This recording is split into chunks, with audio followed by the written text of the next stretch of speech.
Lock your doors. Seal your windows. Cover them completely.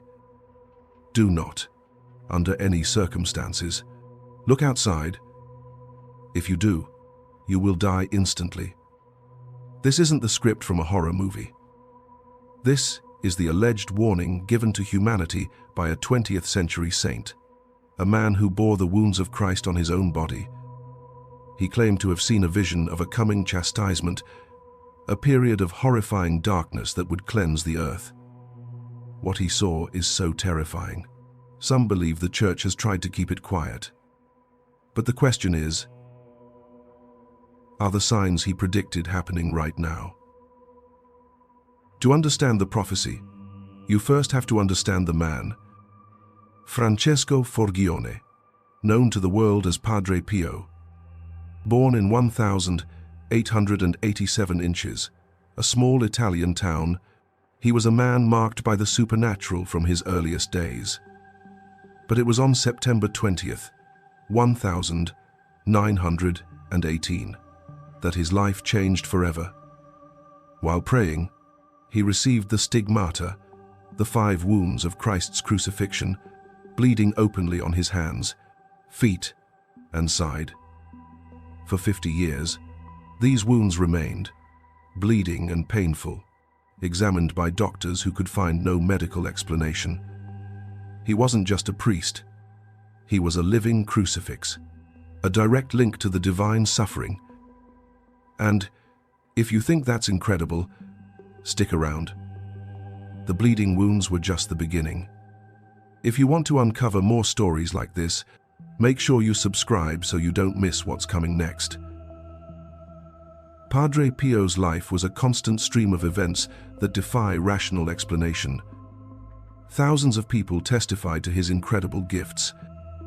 He could read souls, revealing sins to people in the confessional that they had forgotten or were too ashamed to mention. There are countless documented accounts of his ability to bilocate, to be in 2 places at once. One famous story involves an Italian general during World War II, whose plane was saved from being shot down when Padre Pio miraculously appeared in the cockpit. He was known for healings that doctors called impossible. This wasn't a man telling tall tales.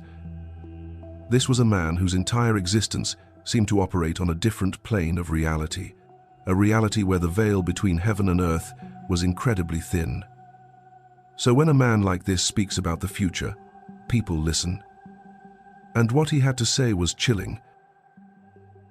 The prophecy wasn't given from a pulpit. It was a private revelation, a terrifying vision of a future punishment for humanity's sins. He described a world plunged into absolute, suffocating darkness for 3 straight days and 3 straight nights. Not a normal night, but a darkness so thick you could feel it, a darkness that would be impossible to light with any man-made device. Only blessed candles would provide light. He said a terrible cold would descend, with wind howling and roaring like a demon. Thunder and lightning of an intensity never before seen would shake the very foundations of the earth. He wasn't describing a storm. He was describing the apocalypse. But the weather was only part of the horror. Padre Pio warned that the air would become pestilent, filled with a poisonous gas, and that this darkness was an opportunity for the demons of hell to be let loose upon the earth. He said they would appear in the most horrible forms, and that their shrieks and blasphemies would be unbearable. This is why the instructions were so severe. Do not look out. It wasn't just about seeing the destruction. It was about seeing times them asterisk. The vision implied that the curiosity to see the divine wrath, or to see the demonic forces, would be a fatal act of pride. The only protection was to be inside, in a state of grace, praying. The instructions for survival were not about physical preparation, but spiritual. First, have blessed beeswax candles. According to the prophecy, no other light would work, not flashlights, not light bulbs, nothing. Only the blessed candle would burn, symbolizing the light of Christ in the darkness. Second, seal all doors and windows. Speak to no one outside. This was to create a sanctuary, a domestic ark, protected from the evil roaming the earth. Third, and most importantly, pray. Kneel and pray the rosary continuously. Pray with outstretched arms or prostrate on the floor. This was a call for constant, desperate prayer and repentance, acknowledging God's justice and begging for His mercy. The message was clear. Your survival would depend not on your bunker, but on your faith. Padre Pio was not alone in this vision. In fact, his prophecy is frighteningly similar to those of other Catholic mystics. Blessed Anna Maria Taigi, an Italian mystic who died in 1837, spoke of a 3-day darkness where the air would be filled with pestilence, and only blessed candles would give light. She said millions of men would die. Elizabeth Canori Mora, another 19th century visionary, also described a great chastisement and a universal darkness. More recently, the apparitions of Our Lady of Akita in Japan, which the Church has deemed credible, warned of a fire falling from the sky that would wipe out a great part of humanity. When multiple, credible sources, separated by time and geography, describe the same event, it becomes much harder to dismiss. So when is this all supposed to happen? The prophecies don't give a date. Instead, they give signs. Padre Pio and others spoke of a time of great apostasy, a falling away from the faith. They warned of corruption and confusion spreading throughout the world and even within the Church itself. They described a period of widespread immorality, where sin is no longer seen as sin, but celebrated. They spoke of wars, famines, and natural disasters increasing in frequency and intensity. Looking at the world today, the deep divisions, the conflicts, the sense that things are spiraling out of control. Many people believe we are seeing these signs play out right now.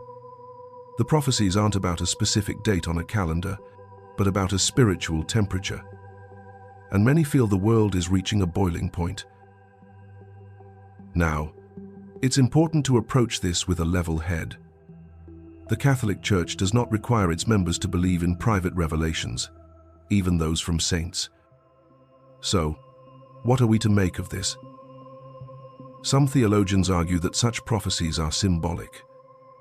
The darkness could represent a darkness of faith, a period of spiritual confusion rather than a literal absence of light. The demons could be a metaphor for the rampant evil and temptations in a godless society. They see it as a powerful allegory for the consequences of turning away from God. Others, however, take it literally. They point to the consistency across different prophecies and the specific, physical details described. They believe it will be a real, historical event, a direct and tangible intervention by God. What happens after the 3 days? According to the prophecies, those who survive will emerge into a new world. 1/4 to 1/3 of humanity will have perished. The earth will be cleansed of wickedness. The vision describes a period of peace and renewed faith. The sun will shine again, and a sense of divine order will be restored. It's a terrifying process, but the outcome described is one of renewal. It presents the chastisement not as a final end, but as a painful, necessary surgery to save the world from a terminal illness of sin. It's a reset button of cosmic proportions. It's easy to get lost in the terrifying details of fire and demons, but to do that is to miss the entire point. The core message of these prophecies isn't to scare us into hiding in our basements with a stockpile of candles. The message is a desperate call to conversion, right here, right now. It's a warning from a loving father who doesn't want to see his children destroy themselves. The purpose isn't to make us afraid of the dark, but to make us run towards the light. It's about examining our own lives, turning away from sin, and deepening our relationship with God. Whether the 3 days of darkness happens literally next year or is a symbolic representation of our current spiritual battles, the remedy is the same: prayer, repentance, and faith. The story of Padre Pio's prophecy leaves us with a profound choice. We can dismiss it as a medieval superstition, a relic of a less enlightened time. Or we can see it as a serious warning, a spiritual smoke alarm telling us that something is deeply wrong. It forces us to ask ourselves, if the lights went out tonight, not just in our homes, but across the entire world, what would be left? Would we be ready? The prophecy isn't just about surviving 3 days of darkness. It's about how we choose to live in the light we have today. What do you think? Is this a literal event to come, or a powerful symbolic warning for our times? Share your thoughts in the comments below.